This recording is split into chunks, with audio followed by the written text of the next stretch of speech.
When he plays his first minute in the Euro, he's going to become automatically the youngest ever footballer to play. Therefore, the choice for the Golden Boot is straightforward. Germany, Spain, Portugal. There are two teams for me that are the favourites to win Euro 2024. One of those teams could be Austria under Ralf Rangnick.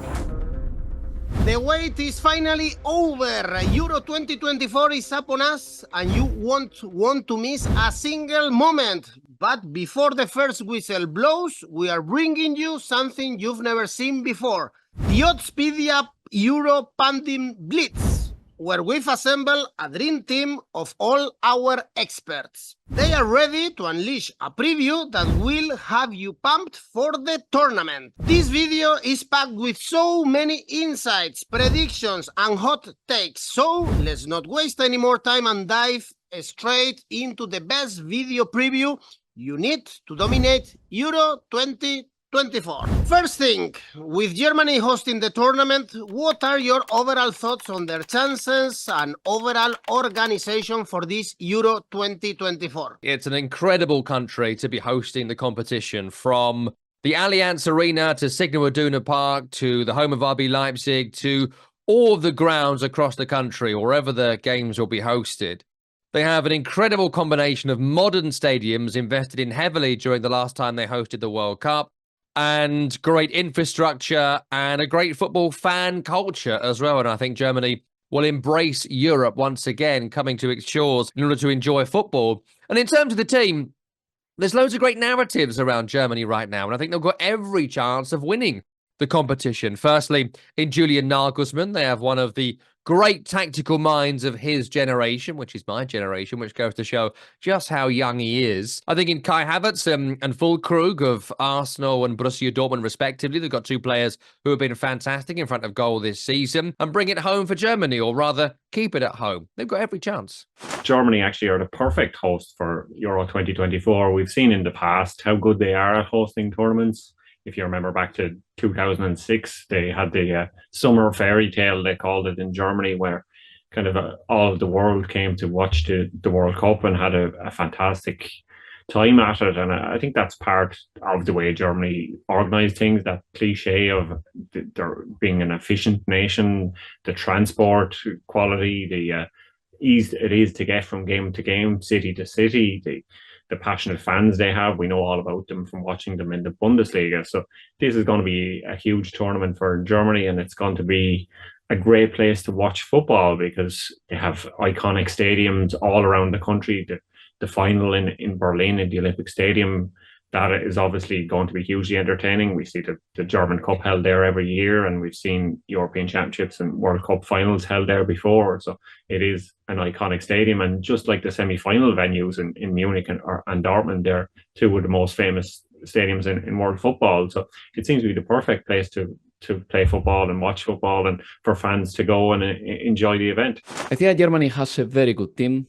I think that they've got a very progressive coach, and they will definitely play positive football. I'm pretty sure about that. And I'm really looking forward to seeing them.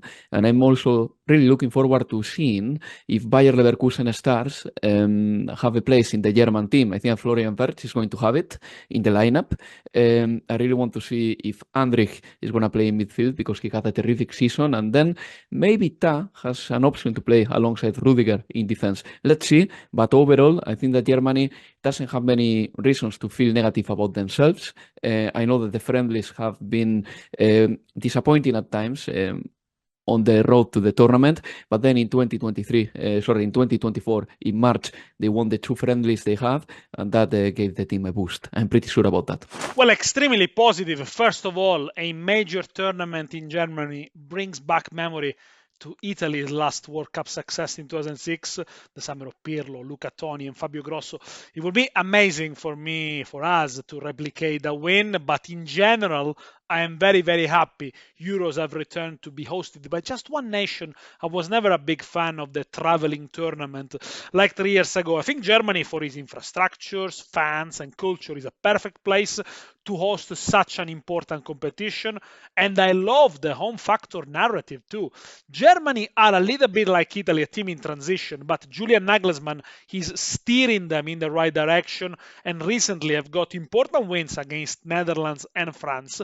Maybe they are a little bit light up front, but with the likes of Havertz, Musiala, and Wirtz, they got quality and creativity in abundance.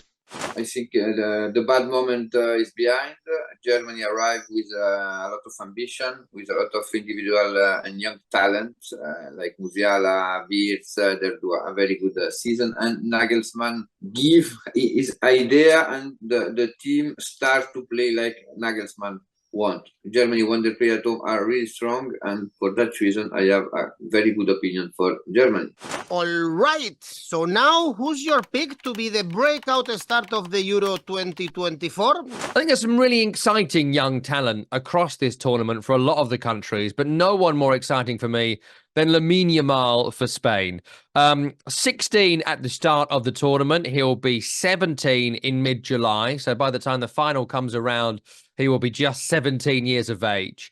And if you've seen him this season, I've not seen a great deal of him. I've, of course, seen him in the Champions League and big games in Spain. Our colleague Alvaro Romeo will have more to say, I'm sure, on Yamal, and has done across the season. But you have someone of natural talent, brilliant talent, developing all the time. Every couple of weeks you go back and dip into what he's doing. He seems to have got better. I think there's every chance he could be the breakout player of the tournament, and Spain have got a real chance of winning the competition if they all catch fire at the same time. I think Florian Wirtz could be actually the breakout star of the Euros.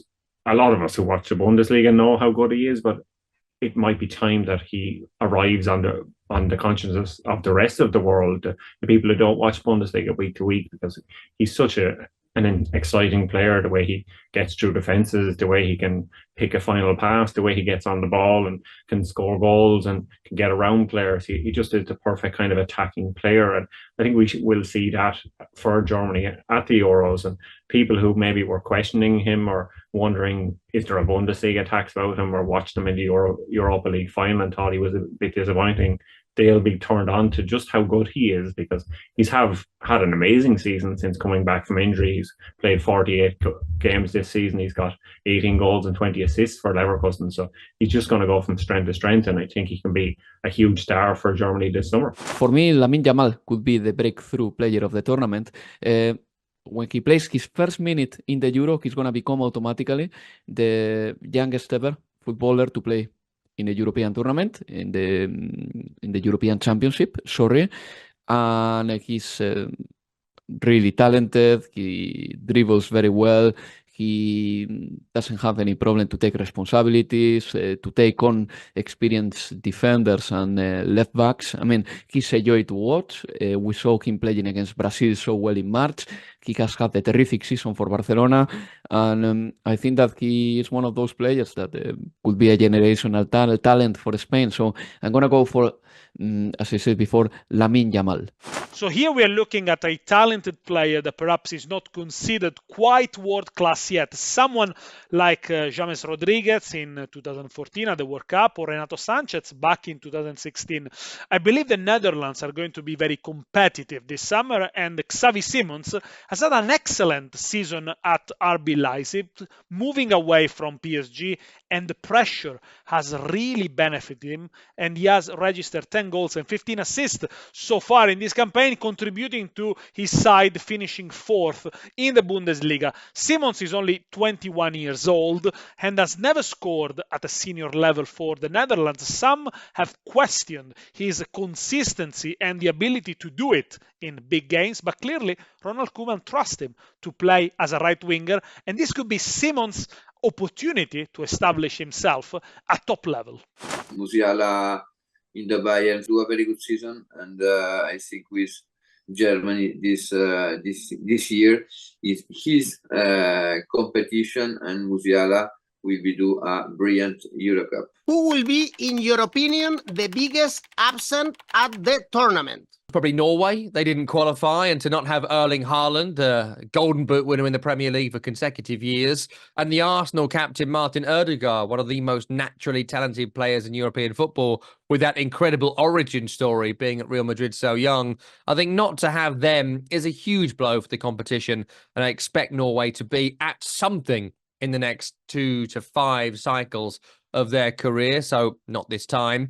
And in terms of individual players, a couple I'll pick out. Sven Botman of the Netherlands is a huge loss. I think with Virgil van Dijk, despite his nomination for Premier League Player of the Year, which I thought was a bit too much for the quality of Virgil van Dijk this season, I think when he's had Jarell Quansah at his best alongside in this campaign, a bit like when he used to have Joel Matip, I think you've seen the best of Virgil van Dijk, and Sven Botman has brought great quality out of Fabian Schär and Dan Burn at Newcastle. So for him to be out is a big blow for the Netherlands, who no one's really talking about going into the competition.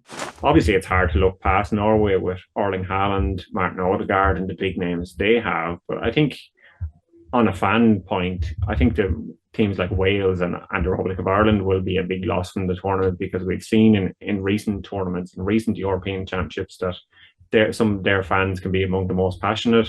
They obviously light up the tournament off the pitch and in the stadiums and in the crowd. Perhaps they don't have the same kind of caliber of players they once did. Gareth Bale is a big absence from Wales. They haven't looked the same since, and the Republic of Ireland kind of aren't as good as they once were. But both teams have exciting young players, and as an Irishman, I'm obviously disappointed not to see Ireland there at the Euros this summer, and I think they are a big loss, and I'm disappointed that they're not there. Well, for me, the biggest absence of the tournament is going to be Martin Ødegaard. I think that he was so good in the Premier League. For me, he was the best player of the Premier League this season, even though the awards went to Phil Foden. Phil Foden was terrific as well. But Martin Ødegaard missing the Euros is a real shame, because he's at the peak of his powers, and right now 25, 26 years old.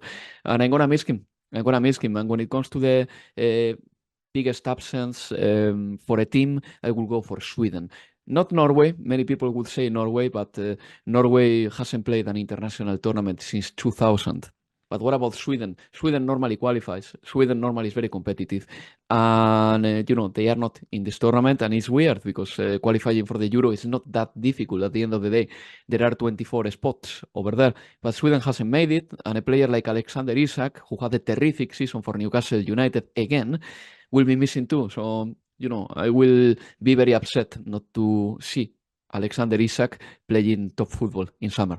A couple of teams and players, really, starting of course with Norway, who finished third in the Group A behind Spain and Scotland, which means we won't see Erling Haaland, Alexander Sørloth, 23 goals in La Liga with Villarreal, and Martin Ødegaard, one of the Premier League's finest players this summer. But I will also be missing the likes of Sweden, for example, with players like Alexander Isak, 51 Premier League goals for Newcastle in the last 2 seasons, and Dejan Kulusevski of Tottenham. Same goes for Greece, who this year have reached the Conference League final with Olympiacos. But on the other hand, it's great to see nations like Georgia and Albania playing on such a big stage. With France, Olise. And he do a very good season in Crystal Palace.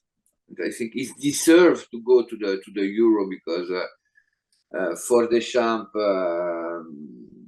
should be a very good alternative. And I don't understand why Olise is not in the list. Who will be the top scorer, the Golden Boot of the Euros 2024? I think with Golden Boot, you have to look at Harry Kane.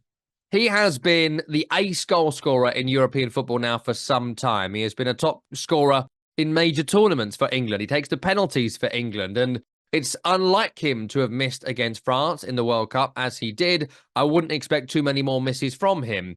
He is a man for the pressure occasion. He is a man who is still getting better, having gone to Bayern Munich. I know they finished third this season, which is unthinkable for Bayern. But that wasn't Harry Kane's fault. Top scorer in Germany, often top scorer in England, scores all types of goals. He, for me, is a complete footballer. And if England make at least the quarterfinals, which they will, if England get a few penalties, which I think with the players they have in their squad, they are designed to do, I think Harry Kane will be the top scorer of the European Championship. It's hard to look past Kylian Mbappe for winning the Golden Boot. Obviously, he won the Golden Boot at the 2022 World Cup with 8 goals, and he got more goals than Messi, and he was close to driving his own team on to win the tournament. France kind of were so reliant on him, and he can do that again, and they will be reliant on him. Obviously, they have lots of players who can score goals, but none of them are superstars the same way Mbappe is. And he will have a point to prove, I think, especially after his final season at PSG, a season where many were questioning whether he can step up into big games. But these are all going to be very big games for France, so he will have to step up, and I think he has the ability. We've seen it obviously before at international level. He's got so many goals at international level. He's looking to close in on Giroud's France record as the top scorer. So he's headed for 50 international goals already. So I think he will be looking to get past that mark at the Euros and win another Golden Boot title. I'm going to stick to Portugal. They've got a terrific goal scorer like Cristiano Ronaldo. They got good players in every position, and a manager like Roberto Martinez that I think that he's slightly better than the previous managers Portugal has had. So I'm going to go for Portugal. So normally the winner of the Golden Boot is a player whose team finishes in the top 4. In fact, since 1996, only 2 players have taken home the Golden Boot without their nation making it to at least the semi-finals, and they are Ronaldo in 2020 and Savo Milosevic in 2000. Now, in the last 7 editions of the Euros, the player who has scored most goals was Griezmann with 6 in 2016, but Fernando Torres in the 2012 only needed 3 goals to win this prize. So I believe one between France or England will eventually win the trophy. Therefore, the choice for the Golden Boot is straightforward: Mbappe or Kane. Now, Mbappe has scored 9 times in the qualifiers, but Kane has scored 36 times in the Bundesliga. They are both taking penalties. I think England relies on Kane more than France relies on Mbappe. So I stick with Kane, but I also like Romelu Lukaku because he plays in an easy group and Belgium can have an easier route into the knockout stages. Harry Kane, brilliant season with Bayern. He doesn't win a title, but we have the habit with that. But the goal average, 1 goal per game, 43 goals in the season. And in my opinion, in this Euro, Harry Kane will be really, really strong. In your opinion, what team has the most exciting playing style to watch? It's tough to pick exciting playing style before the tournament has got underway because all the friendlies and the qualifiers are a very different beast to tournament football. I think if you look at exciting players, you look at England and France to be the 2 that should excel at England with Jude Bellingham and Phil Foden, all those quality attacking players. They should be exciting to watch. But with Gareth Southgate, we know they will manage the tournament for good or for ill. So for me, I'm going to pick Germany. I think Germany are going to be the team you want to watch in this tournament. I think Portugal actually will surprise many at this tournament. We obviously know what they're like. Cristiano Ronaldo is a huge player and a huge name, and many will be thinking that this will be the end of his career as a Portugal international, and what else do they have past them? But they have so much attacking strength. They scored so many goals in qualifying, 3.6 goals per game in qualifying. I know they had Luxembourg and Liechtenstein in their group, but you still have to score lots of goals, and they didn't even concede many goals either. They only conceded 2 goals in the whole qualifying campaign, so they were absolutely fantastic. And 6 players had in their squad have 10 or more international goals. Obviously, Ronaldo is the top scorer in world football, but you have Bruno Fernandes, Bernardo Silva, João Cancelo, and Diogo Jota as well. And they will be able to get lots of goals. And even if Ronaldo doesn't start every game or play the full 90 minutes, they have loads of other young players waiting in the wings. You've got João Felix, Gonzalo Ramos, Rafael Leao. So they have a very exciting team, and they have an attractive group to begin the tournament with. Group F looks very good for them: Czech Republic, Turkey, and Georgia. So I think they will be able to score lots of goals in that group and go deep in the tournament and score a lot of goals and be very entertaining. I don't know if Spain is the most exciting team to watch, but it's a team that I like watching.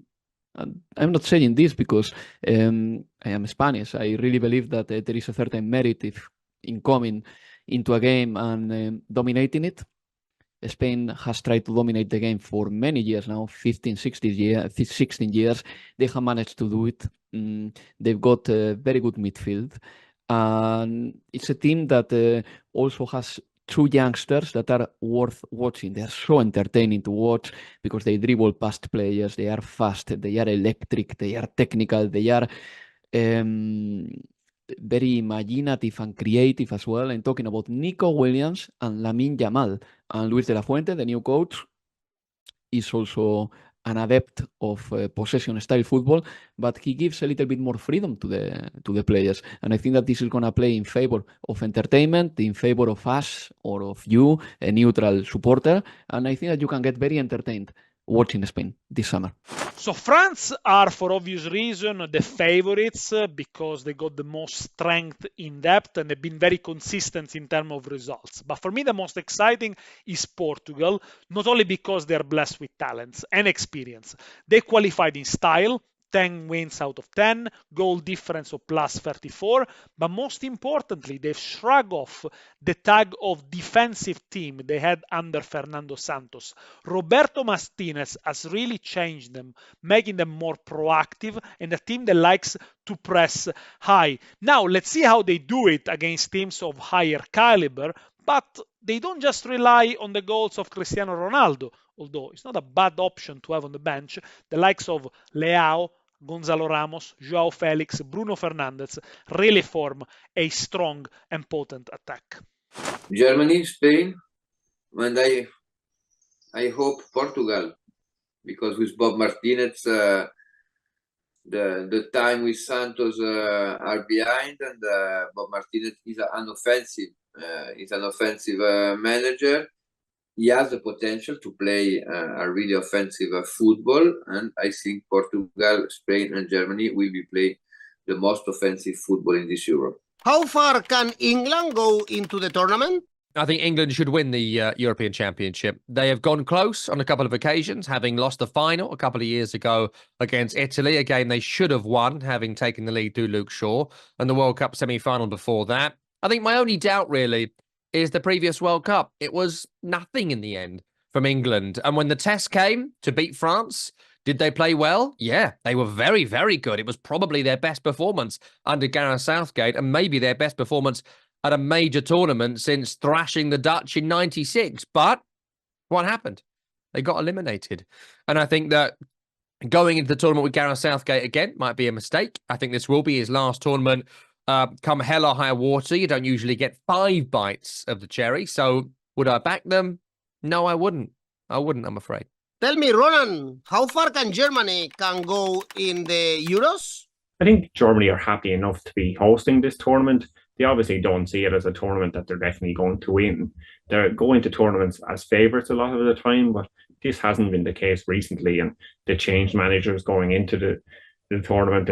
They went from Hansi Flick to Julian Nagelsmann, and Nagelsmann has kind of changed the team around, and he's starting to get positive results, and the mood in Germany is a happy one going into this tournament, but they won't be disappointed if they don't go all the way. They will be happy enough, I think, to get to the quarterfinals. The semi-finals will be a bonus, and maybe to be able to build on that heading into the World Cup in 2 years and give some of the younger players a chance, some of the newcomers, Pavlovic, Bayer, maybe even Alex Neubel in goal, because Manuel Neuer is coming to the end of his international career. He's 38, and they have a lot of players in their 30s. Thomas Muller, Ilkay Gundogan, Pascal Gross, even. These players are all over 30, so this could be their last international tournament. So I think Germany won't be expecting to go too far, but they will want to at least get past the groups anyway. What do you think, Alvaro, about Spain? How far can we go in the Euros? I think that Spain can go far, but the biggest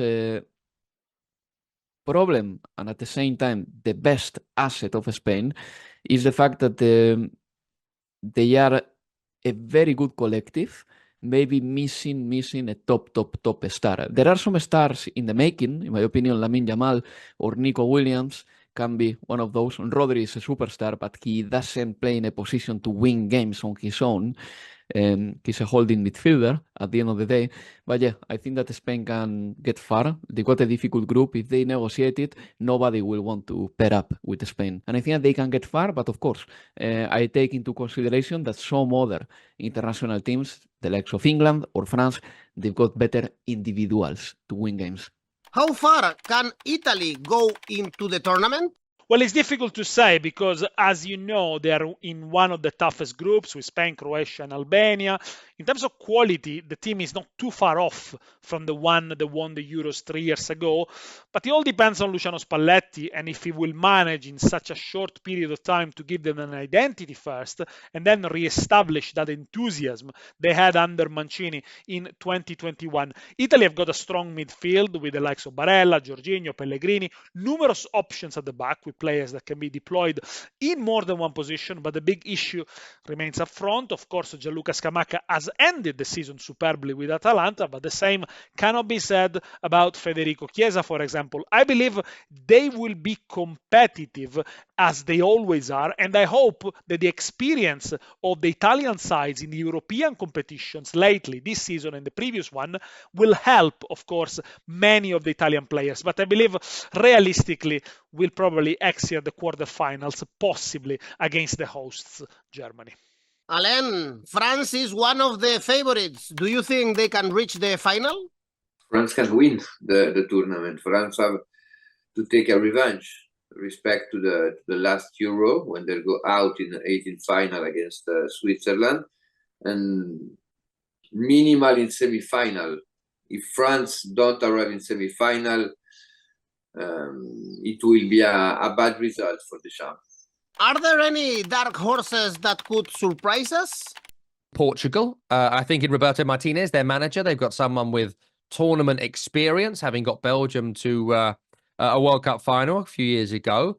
I think he has handled a golden generation previously. You can decide for yourselves if you think he did well or badly, but he does know how to deal with big personalities as well as encourage young players. Ronaldo's a question mark for me. I think that Cristiano has been playing semi-pro football out in Saudi at best and has been mollycoddled out there massively. I know he scored a lot of goals, but it's not a high quality of football. So can he raise his game, which he will have to significantly to be an impactful player for Portugal this time around?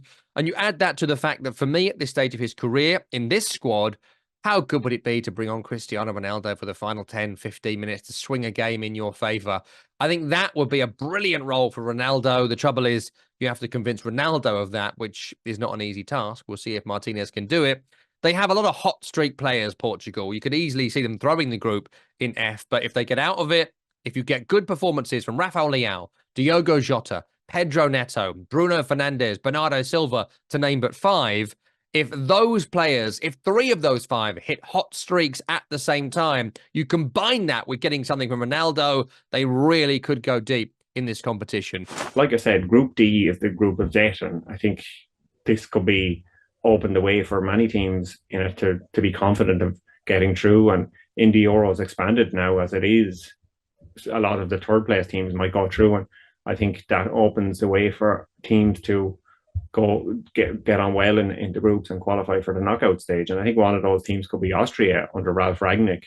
We know him from his time at Manchester United, obviously, but at Austria, he turned down the chance to manage Bayern Munich because he likes the project at Austria. He likes the way it's going, and they finished just a point behind Belgium in qualifying, and they put in some very convincing results. And since they've qualified, they've put in even more convincing results to beat Germany 2-0 and Turkey 6-1. So I think they have a solid defence. They have an experienced midfield. They will be a team that will be hard to beat at the Euros. And I think Marko Arnautovic, it'll be his last tournament. He has 36 international goals and over 100 caps. He'd be looking to add to them and go out on a high. I did like Austria in the qualifying stage, but they've got a difficult group and maybe they find it difficult to shine. I'm going to go for Ukraine. All that said, I think that Euro is going to be quite contested. Let's don't forget, at the end of the day, that 4 of the last 7 games in Euro 2020 ended up in a draw. So it's difficult to find favorites. It's difficult to find underdogs. But if I have to find one, I would say that maybe Ukraine can surprise 1 or 2 people here. So let's start by saying that the last two editions have been won by the teams Portugal and Italy that were not favorite at the beginning of the tournament. Now, a win for Portugal in 2016 would have paid 11. The odds were around 10 for the Azzurri 3 years ago. The dark horse, I believe, could be the teams that, for example, look very settled and very stable, like, for example, Hungary, who already at the previous Euros did really well. Marco Rossi, the manager, the Italian, is still in charge. The team is unbeaten in the last 12 games, and recently in the Nations League and in qualifiers, where they topped the group against Serbia, they produced very strong performances. Now, the other one for me is Austria. They are in the group of death with France, Netherlands, and Poland, so that could be a problem. But under Rangnick, they won 11 out of 14 and just finished 1 point behind Belgium in the qualifiers. If they do well, watch out for Alexander Pras, 23 years old, plays for Sturm Graz. He's a very talented attacking midfielder, already 9 goals this season. Turkey and Hungary. Turkey arrived really well with Montel in the bench. They won the group with Croatia during the qualification, and Hungary in the last Euro they do really a good Euro. There is 2 years without losing a game. Hungary and the group. I think that can go out of the group, and after.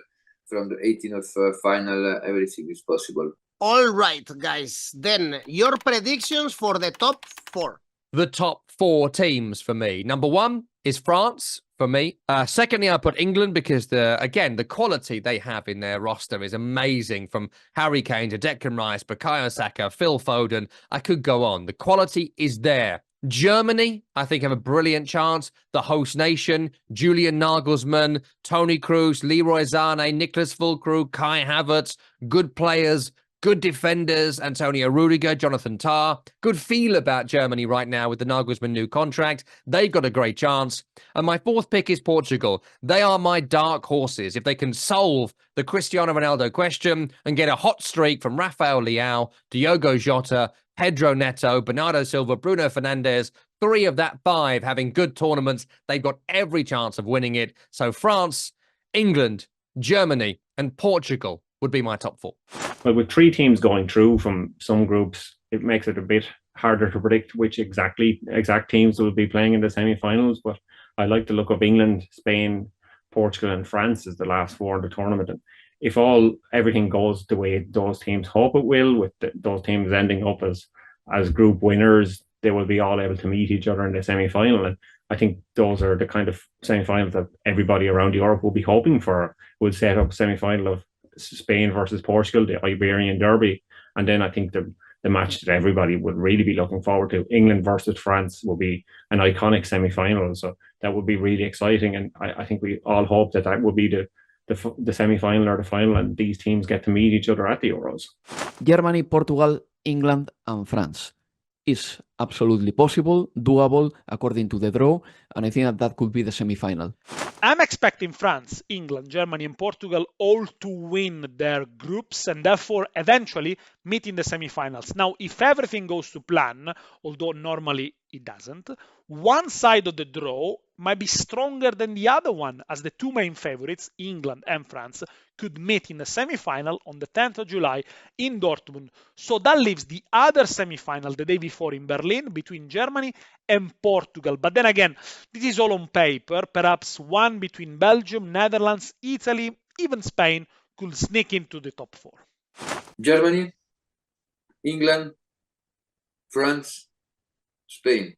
And now the biggest question. Who will be the winner of the Euro 2024?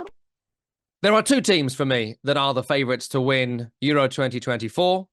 It's England and France. They met each other in the World Cup quarter-final. That went France's way. If it happens this time around, I expect it to go France's way again.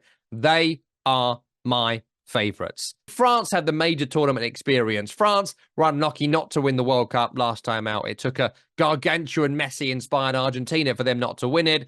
I think they have the ability to beat England. I think if you beat England, you win the tournament. If you beat France, you win the tournament. And when they come together, I'd back France. It's France for me. I think France will win the Euros. I think they have the strongest team. We saw at the World Cup that they were the best European team. They weren't beaten by Argentina in the final. So I think they can continue that. They have such an extraordinary depth in players. You look at some of the players they left at home, never mind the players in the squad. You kind of wonder where their weak points are. They're strong from the front to the back. They have 3 players up front that have scored 40 plus international goals: Griezmann, Mbappe, Giroud. It'll be Giroud's last tournament. He'll be determined to end on a high. They have one of the world's best goalkeepers, Mike Maignan of AC Milan. So I think they're strong everywhere. And obviously, Mbappe will be determined to prove his doubters wrong, because he has many doubters, but he will be determined to prove them wrong and win another international tournament. And I think he can. I think France can go all the way this summer. I'm going to stick to Portugal. They've got a terrific goal scorer like Cristiano Ronaldo. They got good players in every position, and a manager like Roberto Martinez that I think that he's slightly better than the previous managers Portugal has had. So I'm going to go for Portugal. I think England are in a perfect place to win this tournament. They've had the same manager since 2017, group of players with excellent experience and encouraging recent results. Since 2018, they played 1 final at the Euros, 1 World Cup semi-final and 1 World Cup quarterfinals. They won 12 out of 19 of these games in the 3 competitions. Now, England are in an easy group with Serbia, Slovenia, Denmark, which might help further down the line. Behind Harry Kane, plenty of options up front: Cole Palmer, Ollie Watkins, Phil Foden. Perhaps the defense is the big unknown. They've only kept 1 clean sheet against Malta in the last 5 games, but I'm sure they'll be confident. Now, they need to prove they can beat top opposition consistently in the biggest stage. The majority of English players have won trophies at club level, but of course, coming on top on an international final still represents uncharted territory for many of them. Germany, when they play at home, they're really strong, and I think after the deception in the World Cup, Germany can win this Euro. There you have it, folks. A great Euro tour with the best pundits in the game. Now you are armed with the knowledge to dominate your fantasy leagues, as well as our special tipster competition that can be found on our website. Be sure to participate and grab a piece of the €2,000 prize pool. Don't forget to subscribe for more Euro 2024 tournaments, and let us know in the comments below who are you most excited to see at the tournament. Who do you think will win the Euros 2024? Let me know as always in the comment section. See you very soon.